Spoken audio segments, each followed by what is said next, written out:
Tonight, debt ceiling showdown. Plus, rolling out the red carpet. It's an unbreakable bond. President Biden welcomes the president of South Korea. And the birth of the State of Israel. Commemorating 75 years after the Jewish people declared a nation for the first time in nearly 2,000 years. All this and more tonight on Faith Nation.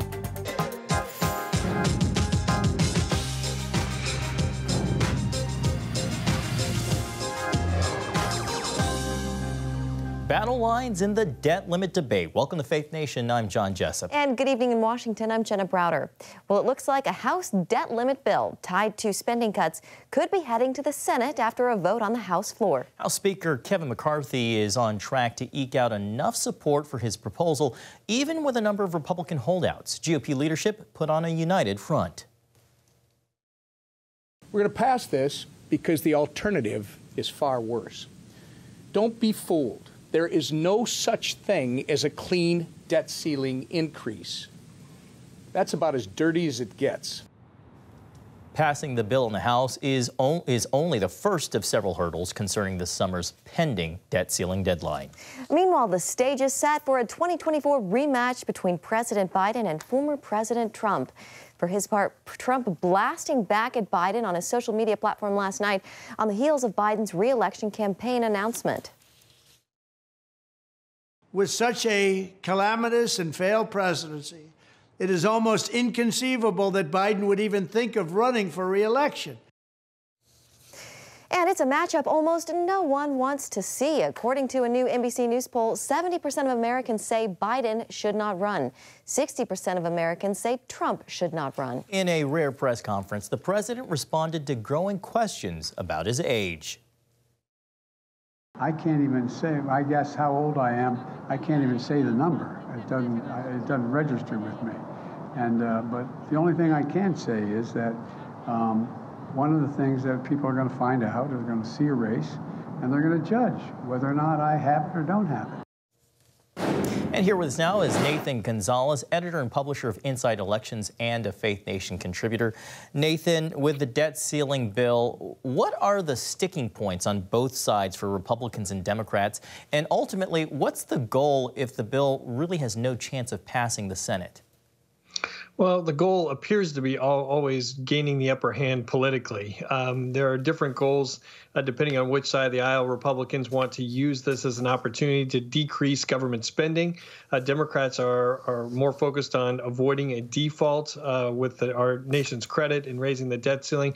This debt ceiling fight, going back decades, is one of the most partisan and political things we have. It really only, if your party is in control of the White House and in control of Congress, then you raise the debt ceiling. If you're out of office, then you tend to be against it. And we're here once again. I think ultimately it comes down to results. And if the partisanship and the fighting ends up in hurting the economy, I think that'll have ramifications for both the president and Republicans, the Republican majority. But if we avoid economic crisis, then maybe everyone comes out of this looking a little bit better. But then we'll have to focus on other problems facing the country.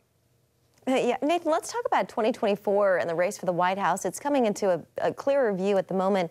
A potential for a Trump-Biden rematch seems likely. You've seen that NBC News poll. Most Americans don't want to see that. How would it be different this time around? Well, one key difference is that we're likely to have an unpopular president, but this time it will be President Biden instead of President Trump. And so for those Democrats who are confident that Biden can defeat Trump because he did it once before, the tables have turned a little bit in terms of who is in charge of the country. But Republicans, if they are looking at Biden's polling numbers and seeing opportunity, should be well aware of what happened in 2022 when there were a group of voters who disapproved of the job Biden was doing.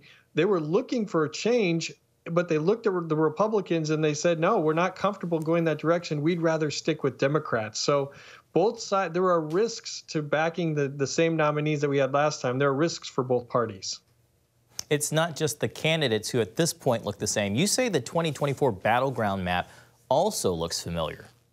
Right. I think it's not too early to talk about which states are going to be the battleground, because even though there will be news and events that happen, I think we're going to see largely the same battleground from last time. We right now have 4 toss-up states that we've rated as toss-up: Arizona, Georgia, Pennsylvania, and Wisconsin.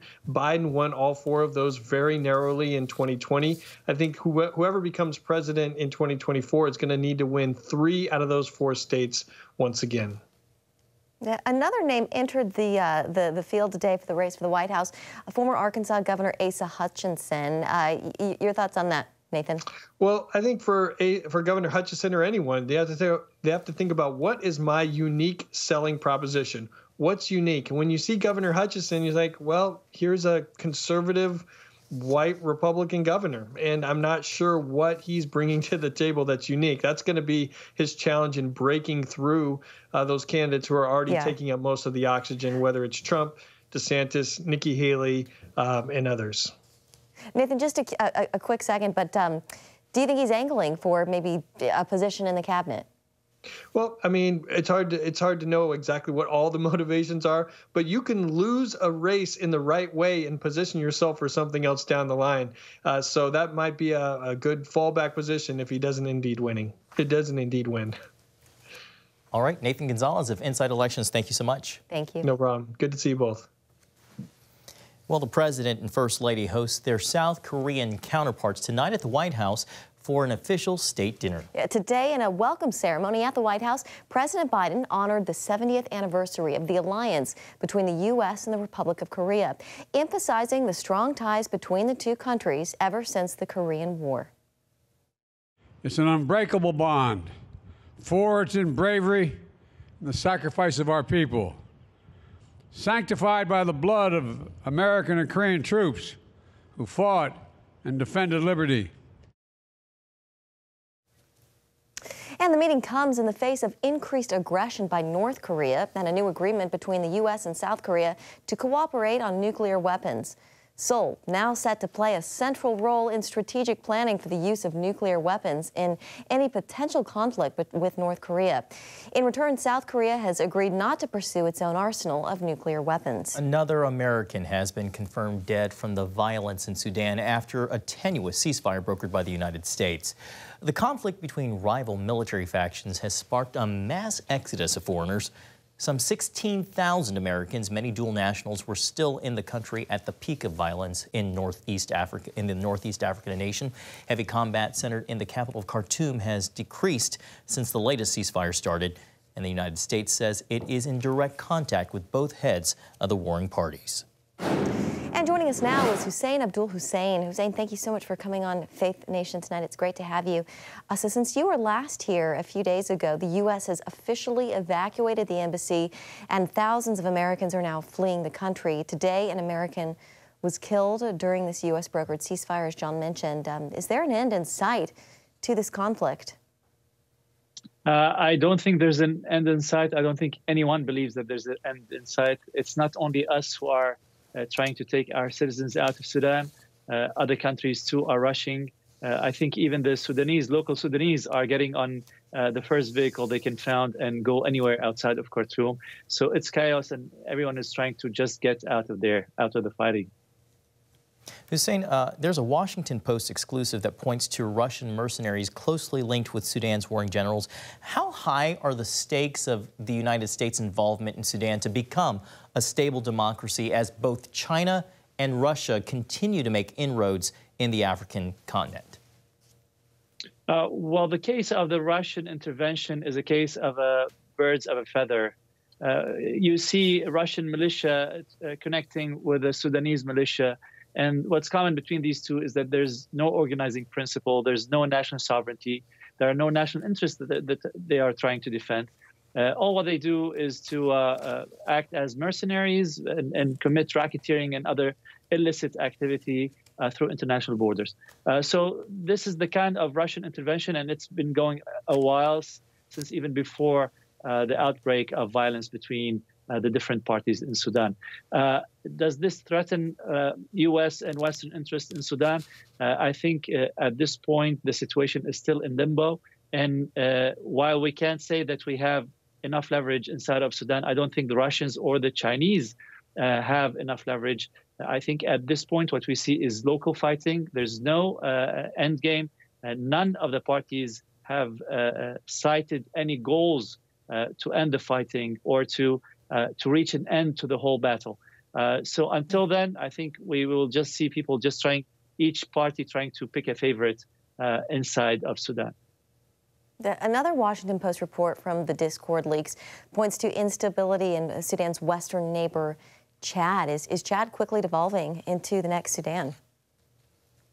Well, in these cases, we always see the war being sort of contagious, and it starts spreading from one zone to another, especially when you have two adjacent countries where the central authority is really weak and where no one controls the border. In the very least, I expect Chad and other neighbor countries to become staging places for the warring parties inside of Sudan. We will see refugees going out, and we will see fighters coming in. And this usually happens through neighboring countries. And this might undermine Chad. Chad is already in a fragile position. I think this might further undermine the situation of Chad. Hussein, we are out of time. Hussein Abdul Hussein with Foundation for Defense Democracies. Thank you so much for your time. Thank you. Coming up, a major milestone marking the creation of America's strongest ally in the Middle East.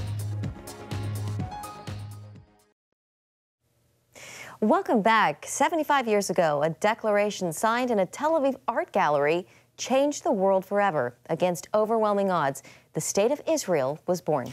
Middle East Bureau Chief Chris Mitchell looks back to the founding of a fledgling nation that's now a major world player.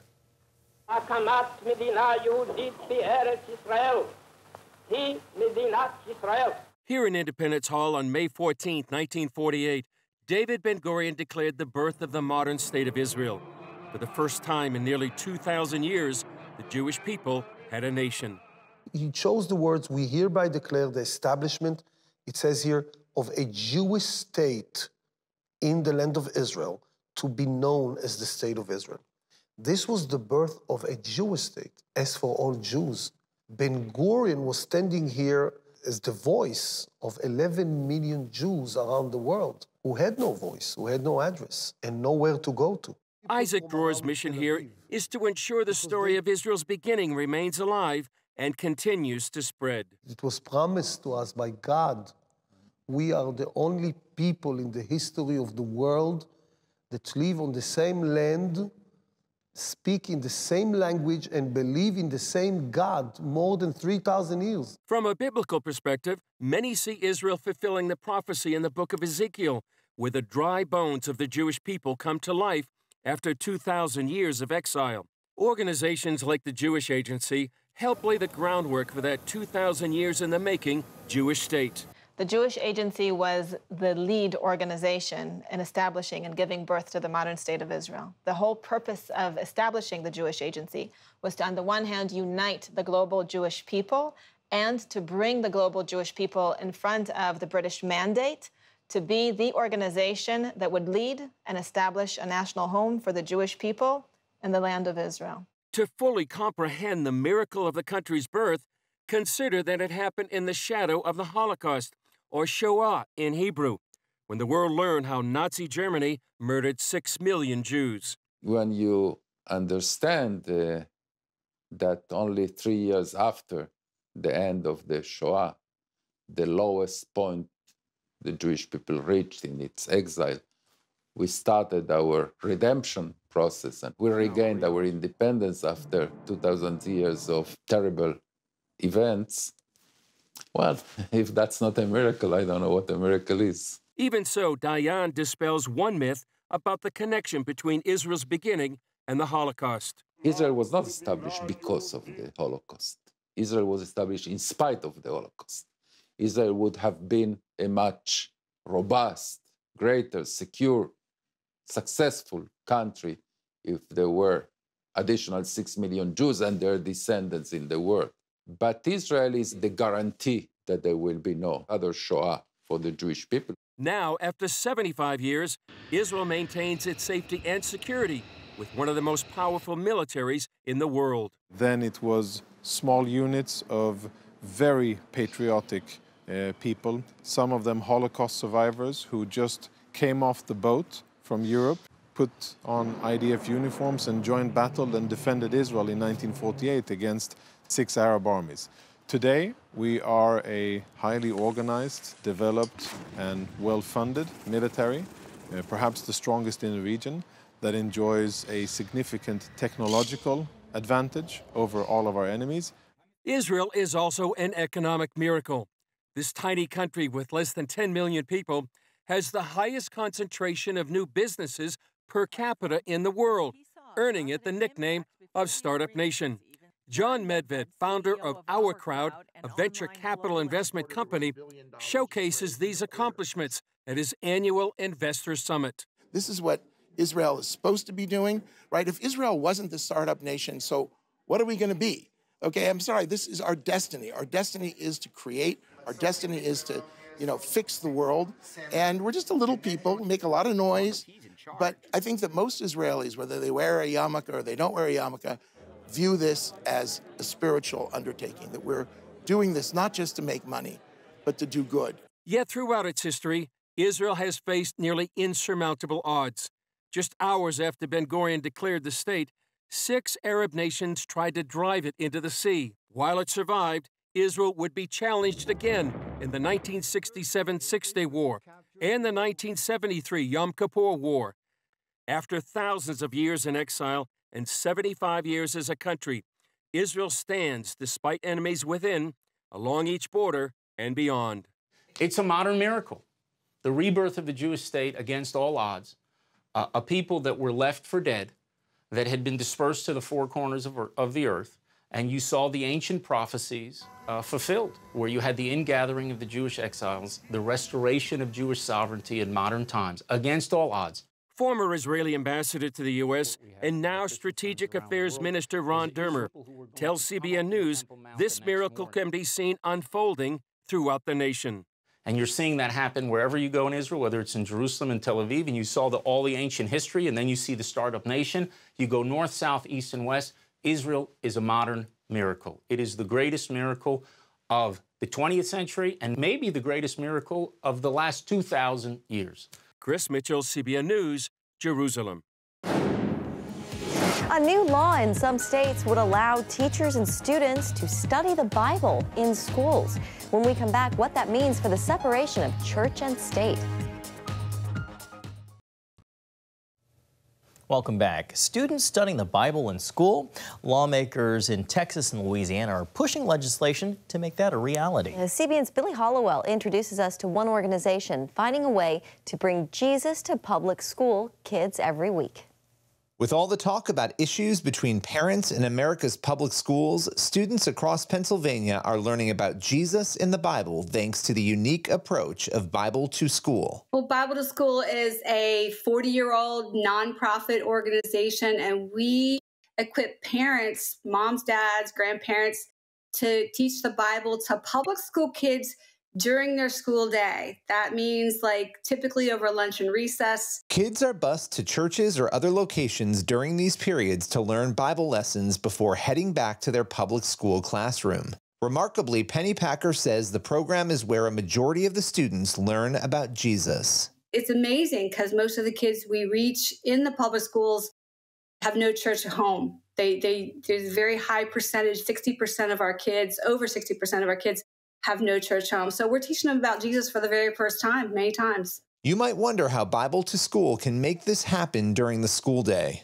There's something called the release time court rulings.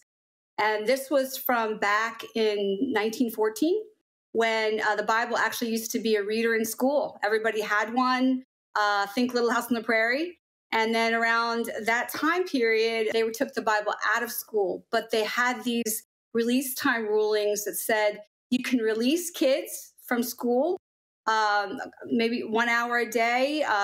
In different states, it's different times, but you can release kids from school. They have to be off-site. They have to have parental permission, and it has to cost the taxpayer no money, so no tax dollars. That allows Bible to School to make a positive impact in the lives of around 1,800 kids in 35 schools across the state. Volunteer Erica Ringler says the program helped reinforce a biblical worldview for her own children. My husband and I just loved the fact that there were other Christian, caring adults that were pouring into our kids. You know, parenting is really hard.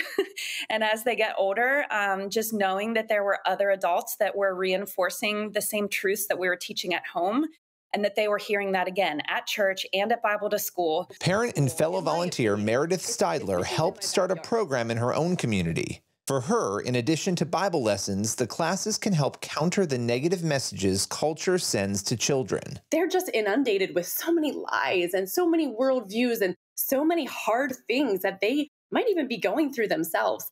And they get to come once a week to hear about how they're loved, how they have purpose. And it's just fun to be able to do that with them. And it's amazing to be able to speak truth over the lies that culture is trying to give them. Pennypacker says training is expanding to churches outside of Pennsylvania on how to launch Bible to School. We're teaching other people how to do this around the country. So we are teaching moms, dads to build teams. It's a community approach in their school district. We teach them how, we have them curriculum, we have everything they need. We have a toolbox, we have everything they need. And we teach them how to do this in their own school district. Bible to School offers a powerful way for children to connect with fellow Christians while experiencing a lively presentation of the Bible. It's also a much-needed resource for today's public school families. Billy Hollowell, CBN News. All right, finally tonight, a moon mission here on Earth. 48 teams of students from around the world recently gathered in Alabama to take part in NASA's Human Exploration Rover Challenge. The mission included building a human-powered rover. The teams then hopped in and went for a test drive on a course meant to simulate the surface of the moon, complete with asteroid debris, boulders, and crevices. As they navigated the track, the students also had to perform mission-oriented tasks like collecting terrain samples and conducting science experiments. A team from the University of Alabama won first prize with their rover, nicknamed appropriately Hercules. That looks like a workout. Yeah, not my thing. Good for them. That's going to do it. Thanks. Have a good night.